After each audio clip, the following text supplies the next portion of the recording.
말로만 듣던 급발진 사고가 났습니다라는 인터넷 정비 상담 사례입니다.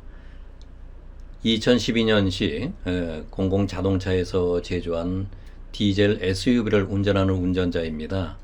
말로만 듣던 급발진이 의심되는 사고가 지난주 토요일에 발생했습니다. 현재는 보험 처리를 진행하는 상태이고요.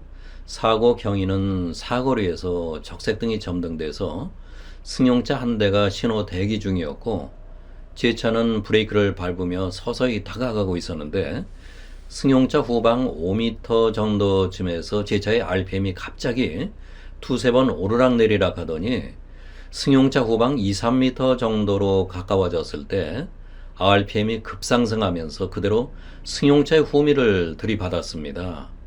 불행히도 제 차의 블랙박스는 전원 코드가 빠져 있어서 녹화가 안 되었습니다. 절차대로 사고 접수를 하고 제 차는 불안한 상태로 집에까지 끌고 왔습니다.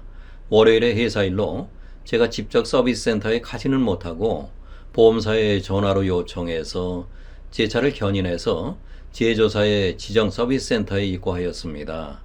그곳에서 차량 점검을 한 정비사는 점검한 진단기상으로는 아무런 문제가 나타나는 게 없다고 합니다.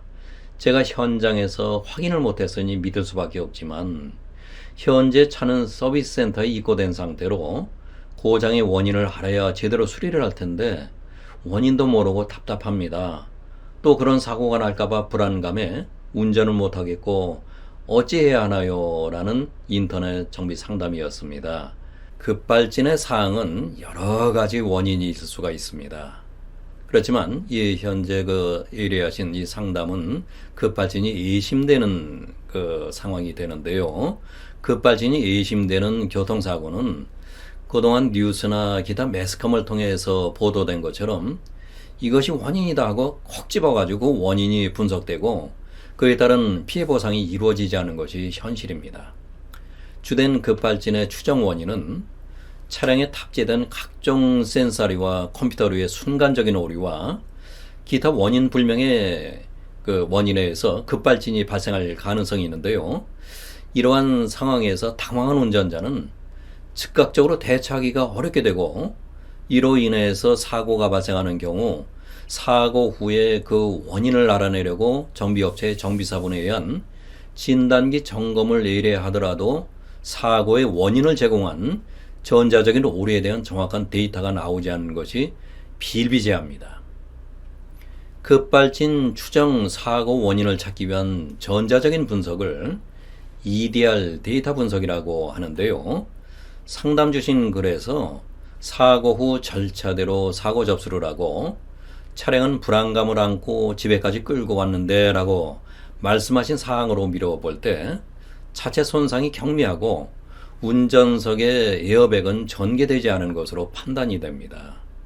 일반적으로 급발진 원인을 규명하기 위해서 정비업체의 정비사분이 아닌 경찰청이나 국가수의 EDR 데이터 분석을 의뢰한 경우에 에어백이 전개되지 않은 경미한 추돌 상태의 EDR 데이터 분석의 결과는 보통 10건의 사고 중에 평균적으로 두세 건의 사건에서만 사고 원인에 대한 데이터가 나오는 경우가 많습니다.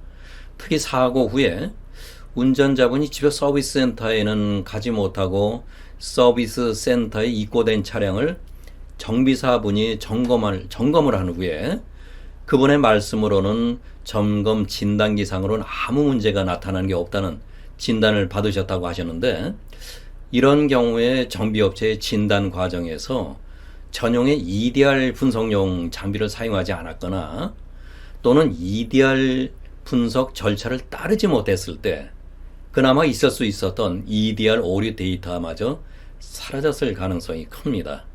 더욱이 이 사고에서 운전자분이 사고의 원인 증거를 제시하는 데 있어 더 불리한 것은 차량 블랙박스의 전원 문제로 인해 사고 상황이 녹화된 게 전혀 없고요. 사고 당시 영상에 한 차량 결함을 간접적으로 주장하기도 조금 힘든 상태입니다. 결론적으로 말씀드리면 안타깝지만 차량 과실에 의한 제조사의 책임을 물어서 배상을 받기는 힘든 상황으로 보험사의 일반적인 추돌 사고 처리 절차에 따라서 처리해야 할 사항이 됩니다.